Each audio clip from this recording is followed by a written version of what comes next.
Adam, excited to be here with you. I think the easiest way for us to start is tell me a little bit more about yourself and Lincoln Land Community College.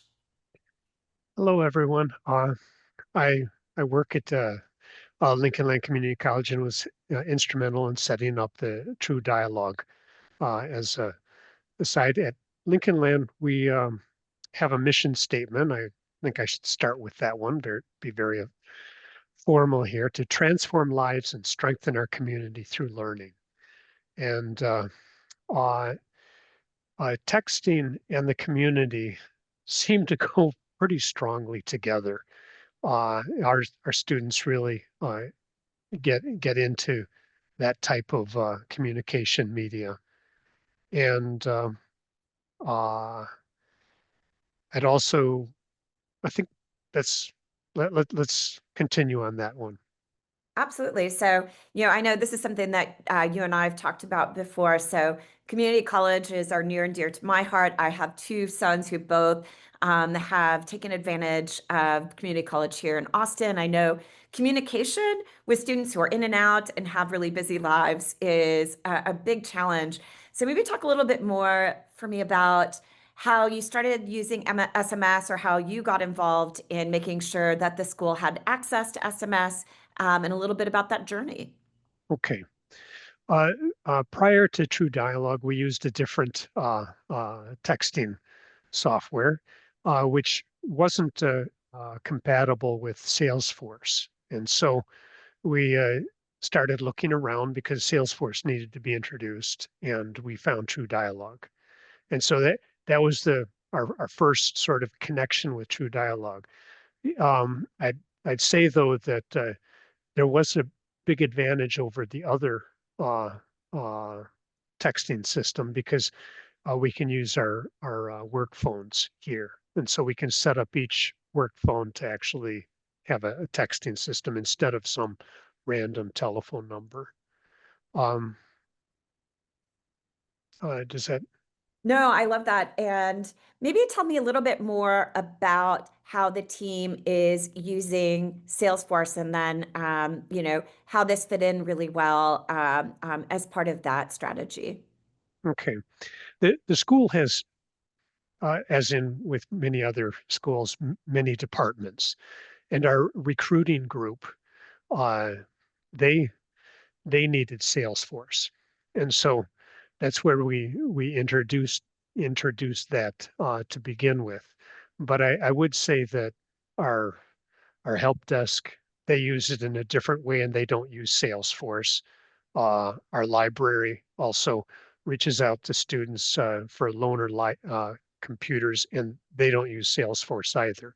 And so there's kind of a mix in that area.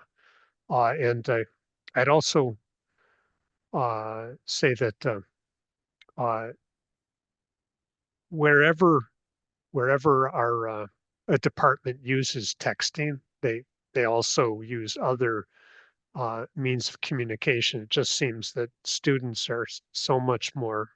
Oof, I'll respond to my text before anything because they carry their phone and they don't look at their emails.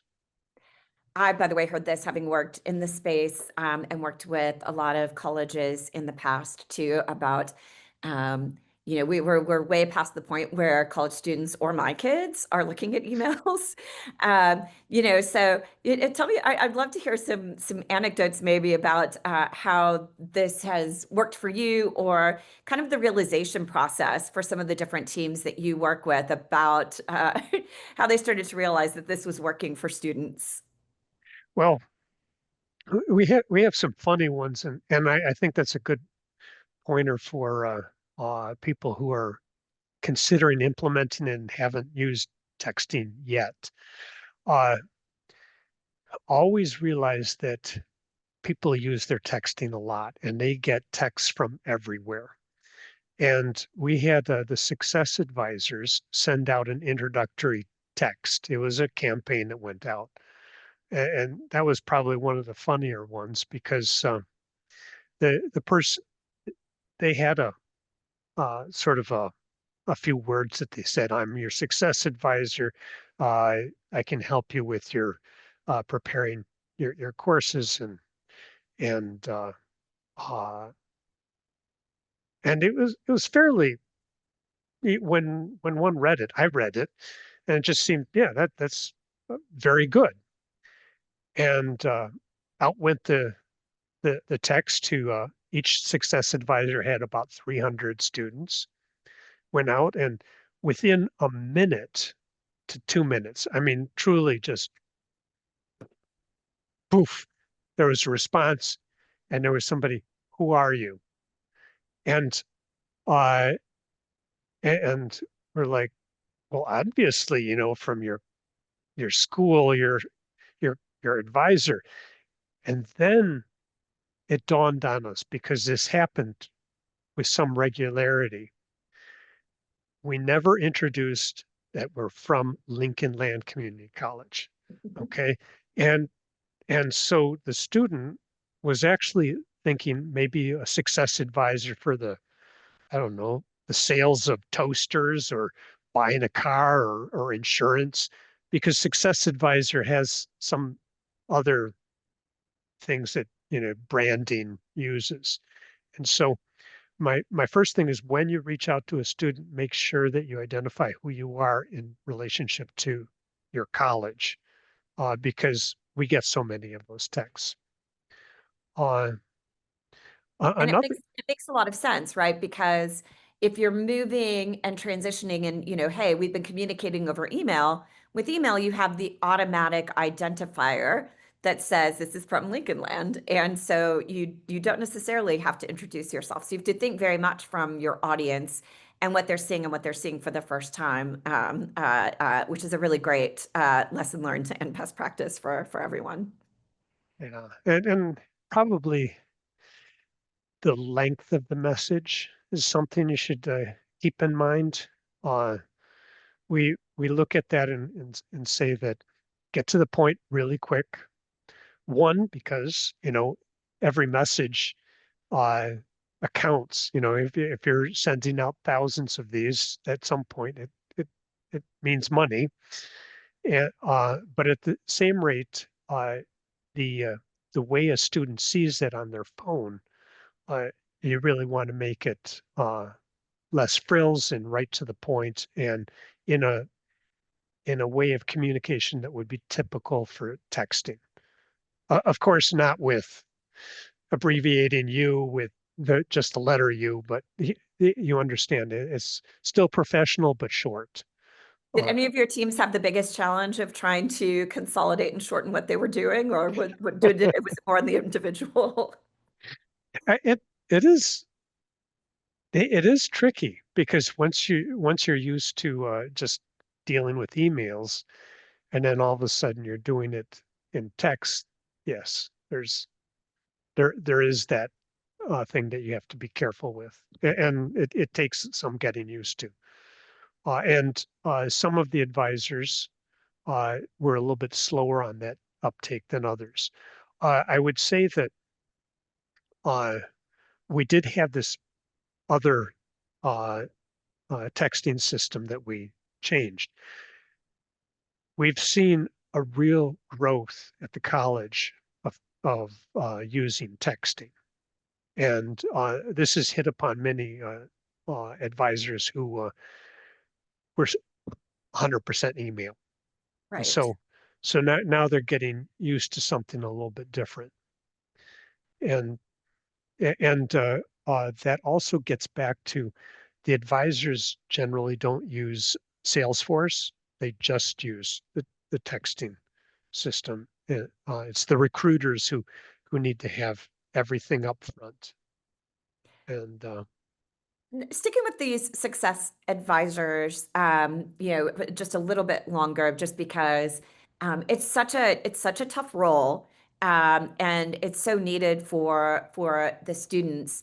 And I know at some schools it's really hard to get access, right? So I'd assume that this has streamlined some of their work. The fact that they could get some quick responses, or students can reach out to them in a natural and quick way. Have you seen some of that over time with the success advisors? yes, Yeah. They're getting appointments via text messages, and the whole that whole process has been streamlined uh, much more. I would and that type of change has happened. I would say months, but actually more like weeks. It's a very quick Pretty quick. changeover. Yeah, Yeah. very quick. You've mentioned before too how how these success advisors, because again, I can imagine with these shorter messages, sometimes there are important longer things that they need to share. How are they thinking about what channel they use for what, or what that looks like? Now, the longer ones, they're going to just arrange for a meeting with the student. Mhm. Um, but also they use the text to say, "Hey, I've sent you an email. Read it," and that also works. Right. It's the two that you know the email has longer messages. The texting has get the attention, get you know sort of pierce the attention, don't lose the email type thing. Right, right. By the way, I have to use the same technique with my kids, with my college age kids. So it works. It's like, hey, did you notice I sent you an email? So I'm not surprised that it works in other settings as well. I'd love to get back then to, and by the way, I think recruiting does tend to be where we've seen the evolution in a college that almost everyone starts with recruiting, right? It's an easy to measure part of the business. It's something that has a funnel to it. So maybe, even starting with the implementation, because that integration with Salesforce of getting this launched for recruiters, any advice or any thoughts on that process? Yeah, there are a few things that you want to keep in mind when you're integrating Salesforce. One of the things is uh, when you communicate through Salesforce with one. So let me stand back. Uh, uh, TrueDialog allows you to incorporate your work phone, and so each recruiter is doing their own work phone, and that has its good and bad. And that's how it implements with Salesforce. Because if there are multiple recruiters going to the same uh, student, which doesn't happen regularly, but it could, then some messages might not come through because they're coming through. They'll come through, but they'll come through with it on a different message board. As the student looks at it on their telephone, they don't see it as one one phone. I don't know Right. if I'm I don't know if I'm making sense here. It's so it, It's it sounds like maybe, I mean, there's a couple of things, right? So it sounds like be thoughtful about how you set it up and organize. Um, uh, how you're organizing the phone numbers, but also make sure, again, this comes back to one of the first things you were saying, have the recipient of the messages in mind in terms of where it's coming from, what phone number, what they're going to see in terms of how you are creating your communication strategy. yep, because you with Salesforce integration, you could use a central phone number, Right. and so that and you should weigh that thought, uh, as well as when you're out of on at a high school, for instance, they're much more likely to use the TrueDialog uh, interface directly, Right. and so they're doing all of their communications that way. And this has ramifications with how it's viewed in Salesforce, because if it's viewed in Salesforce, at that point, Salesforce will only see one half of the communication, and uh, that's not if you have to get used to that. That might happen. Right. Uh, Right. And thinking about the fact that there are more than one place to see a message when you're doing an integration, and just make sure you're being tight in terms of where you're doing your work. Yep, yep. And uh, the other type of setup issue that you didn't mention, but I would highly encourage when people get into that is whether you want to use what's known as a shared account or a primary account. Uh, and our success advisors, every single one of them has a primary account. And that's basically because the threads of the communications they have with students are are private to the success advisor. If you use a shared one, uh, then uh, multiple success advisors or multiple people on campus could see the thread to that particular student. Mhm. Okay.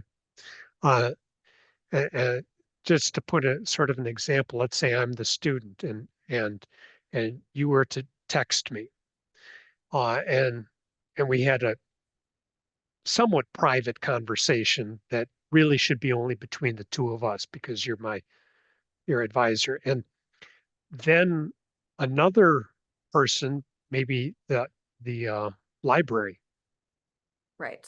contacts me and says, you you need to return a book. Well, when they look at the thread, if it's a shared account, they'll also see the communications that we had. Right. And and that's really important that depending on what department, that could be much more. For instance, the advisors are all primary. The the people who are dealing with the library, they they have shared accounts, so they all see what's communicating with that particular student for the library. So the library itself has a primary account, and then underneath it, shared accounts. And so this is a way to To uh, manage both. So it sounds like it's a way to manage both the privacy concerns that someone may have and making sure it's both from a compliance standpoint, but also from the student perception standpoint. This is my channel that I'm communicating with my advisor. Um, and they are getting messages from Lincoln Land that are coming from a different number when you talk about library or help desk or exactly. even their recruiter back when they were considering, being a student. Yep, And I'm sure exactly. I'm sure that makes a huge difference too to the students, and it probably lends credibility, the fact that you're communicating through multiple numbers with them, as long as you go back to your advice on, remember to start from saying this is another channel or another place that we're reaching out to you from Lincoln Land, but I think that makes it a lot easier for the student also to know where they respond back to it, given that they're probably very naturally, likely to go to text first, especially these days, when they need something and they reach out to someone. Yeah, almost too much. So, uh, we had introduced a help desk text. We didn't have one before, and so we were trying to get that organized up, and we hadn't mentioned it to anybody that the help desk could be texted. And that day that we set it up, there was already a student who texted us to that line. And that was sort of a jaw dropping, wow, this is how much they use text. They- Absolutely. It's like publish a number and people are going to start with the least amount of friction and their most natural way of communicating.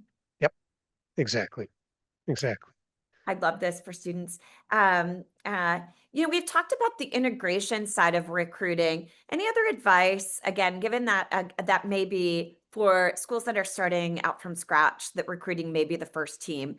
Any other thoughts or advice in terms of the tone or some of the other things that you've talked about that you've used specifically on the recruiting side? Uh, hmm, I guess the the the advice I would on the recruiting say bringing this whole thing in, uh, uh, it is very natural, and so people want to do it. And so probably your best is somewhat slowing down the process, introducing because uh, recruitment will definitely be in there. So will from a community college standpoint, the success advisors will be in there, and then there will be the bookstore that wants to get involved, and there will be the library that wants to get involved, and then you'll find that grants and financial aid will want to get involved, and there's there's some amount of uh, maintenance that you have to do. So you don't want there's no real need to have a large team to handle TrueDialog. I was able to do it for I don't know, we have 100+ unique phone numbers and 115 accounts, and as long as it happens in a sort of a staged way, one person can handle this and also handle the training, getting people into it because it's a new interface. And sure, you can say go here to because TrueDialog has uh, a lot of information online, and your support people are really good. But at the same point, I just sort of say, don't pester them, come to me first. And we go through that. And if you're doing that in a sort of staged way, that works better. And and before I forget, I would mention to people who are listening that uh, I was very impressed with the support of True Dialogue. So this is not to be taken lightly. They're very fast. They're very cordial. They do a damn good job. And so I will be we sure to pass on that compliment to the team. I appreciate that, Ed. that's very important. And uh, we don't have. I think we had maybe in the past several months we had a time when things were a little bit slow, and we asked what was going on, and they said, "Yeah, we're working on it," and in 10 minutes or so, it was already done. So I was very impressed with how the response time and also the uptime. So before I forget, I wanted to bring that up.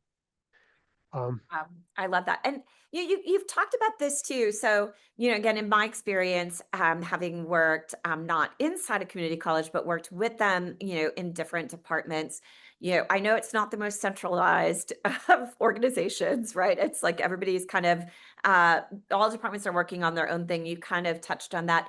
Do you have a recommendation for where is a good place? Like, how did you end up as the owner of this, of the person who was helping work through this? And what advice would you have on that front? it is kind of funny because I'm the IT trainer and Right. documentation. We had it just sort of with community colleges. Sometimes we have to share tasks because there's only so much funding. You can't subdivide. I guess that this might be a in a larger institution granted to just one person, but I deal with quite a few other uh, uh, software pieces of software that need to be supported that are of this nature. Because I will say that it's relatively simple, uh, but there is some initial training. You want to get people up and running, and uh, you want them to feel comfortable that they can go to somebody real quick, and they're trying to send something out, and so it's nice to have a trainer involved with it. And as I mentioned, there's not a lot of uh, technical things that you have to really know. Uh, it's uh, you deal with the true dialogue people uh, if there's something that's truly technical. Right. but that. And that just makes a lot of sense to me. Um, so if you were trying to think about this in a general sense, right? Like it's hard to think of the before SMS because it's so much a part of all of our lives, right? Mhm. If you're thinking about like, hey, what life looks like at Lincoln Land with SMS now, and maybe what do you see as the next couple of steps, or where you'd want to take it as the person who is managing this program for the school? The the next, well, it continues to expand. There's no question, and we have student workers who are now starting to use it, and they hadn't with the other system. Uh, we are looking. I'm actually looking to do some programming of the API and create a different API that links in with our help desk. Mhm. We have fresh service, and I've started the process of trying to get an API so that when a text message does come into our help desk, that it it goes into our help desk software. And so that's like the next step in management of uh, um, texting. But it's pretty much stable. I don't want to say, oh my God, we have to keep on growing. It's like, no, I'm happy. I'm happy. This is I I But think we all we're know communication strategies grow and ebb and flow. And now that this is kind of table stakes, I think to be able to send these kinds of messages, and that this is how students are communicating. Yeah, it really is just like how do you continue to evolve what that looks like? How do you continue to get smarter about what the content of SMS looks like? How do you probably start to include? Is there more multimedia, especially this is an audience that loves that as well. So I know it's just something that you have to constantly stay on top of because it's evolving pretty quickly, even though it's something that everybody uses day to day. that's true. Though I do look forward to the several days. There's generally several days where I don't even have to touch it because there isn't a new user, there isn't a user who's moved on because we have enough people that truly there is some management where a person retires, another person joins, uh, but uh, And I know it's that's stable. similar to your checklist, right? Which is somebody leaves, like I have to look at their email address, I want to look at their SMS account, right? So it now just becomes something that's a part of that list of someone new coming in, somebody changing a role. And I love that that's become just part of the routine. Yeah, it is included as the offboarding, onboarding of a person.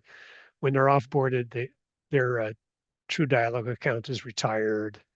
Right. Um, but it essentially only the telephone number is disassociated with it, and the user account is removed. But the main, I'm sorry, the user name is removed, so that that person can't log in. But their text messages, we have it set up so that we preserve those for a year, and Yeah, then that that's a great account best is practice, removed. right? Because students don't know that somebody moved on or changed roles. So you want to keep a Right, number alive, so that if students are reaching out, then you have a way to respond or redirect if you need to.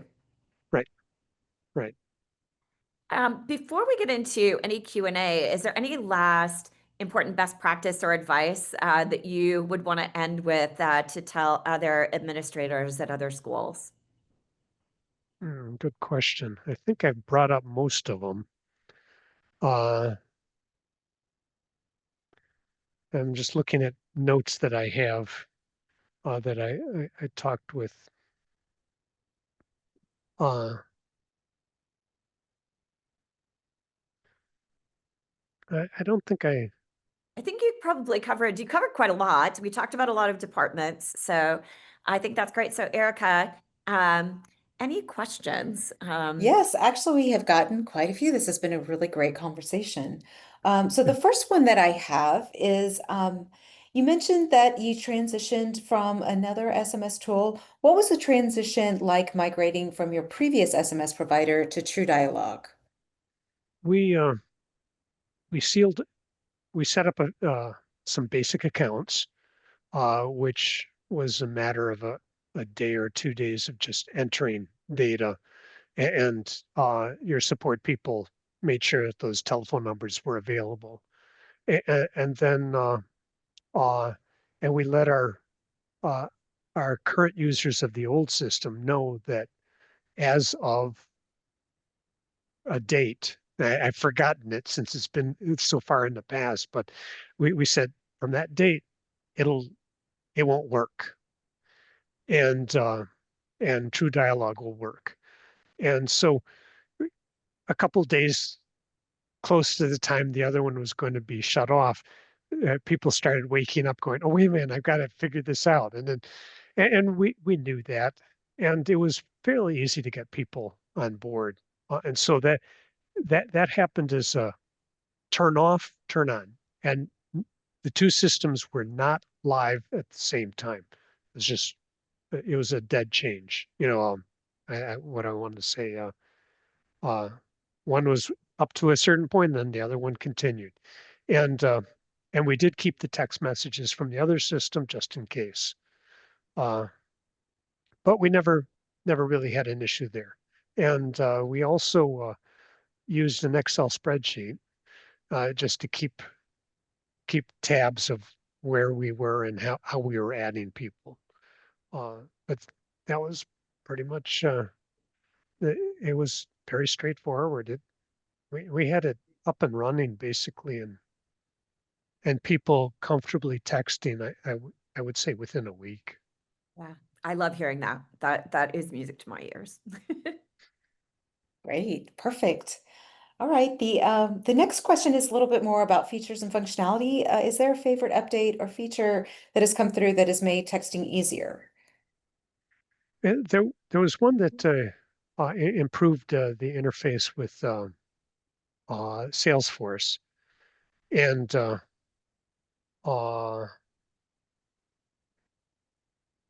and it and that may have ended up making it just so that it was because we had one time when it wasn't functioning for like 10 to 20 minutes, and I don't think we've had that since. So that update, you know, may have just made it more stable.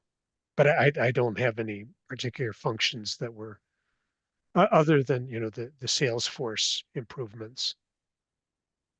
Perfect. Great, great. Well, along those same lines of Salesforce, were there any challenges in getting faculty and staff to be comfortable of using SMS through Salesforce as opposed to the tool? And how did you overcome those challenges? The the bigger challenge is actually on the Salesforce side, that it's kind of tricky to send out a campaign through Salesforce. So it's doable, but the steps are not completely straightforward or trivial. And and so we actually have a lot of people who even though they're Salesforce users, when they do a campaign, they'll do the campaign out of True Dialogue instead, just because I created a short document is what you have to do, and they do it, and it's it works that way. I love Great. that it's flexible enough to find the right the right venue for the right task. Right, right, correct. Did I answer Perfect. that question to the fullest? Can I think I touched it all, but Yeah, I think so. And I think and you talked about Salesforce pretty extensively during the conversation, so I think so. I think that's great. We only have one more left, unless there's any more. The question and answer section is open. The last question is more kind of a general strategy question. What role does SMS play in your overall communication strategy, and how do you balance SMS with email, phone, and other channels? You touched upon that during your conversation, but if you wanted it's to go into more detail. yeah. Uh, if you're not using text, you're really missing. That's a very, very important aspect of communicating with students. It may be more important as our as people just get completely used to texting systems. So its use is mainly to have a informal way of communicating, and many people really prefer the informal, the fast and quick. Not I send something out to the void and I have to wait a couple of days. That's somewhat which is how emails are considered. Though I we send out emails to give the full spectrum of information. So there's a lot of information that you can fit into an email, which you can't in a text. It's the nature of the medium. And so it has to be a combination of that. Telephone calls are just a lot less. So we're seeing it's either text or email or in person coming in. Yep, that makes sense. And I love the way that you phrase this, or thinking of this, that there's both a less formal but speed. And again, you're trying to capture the attention of, I'd imagine, the majority of your students are also working, or maybe they're also still in high school while they're doing classes through you. So there's so many different scenarios that getting people's attention at that moment is really critical. So I just think even more so than a lot of people we talk to, I just see how critical this is to your communication plans and how you're keeping students engaged. So I appreciate the efforts you're making. I appreciate getting to partner with you, and I appreciate you telling us some of your stories today. My pleasure. I hope it was helpful to others.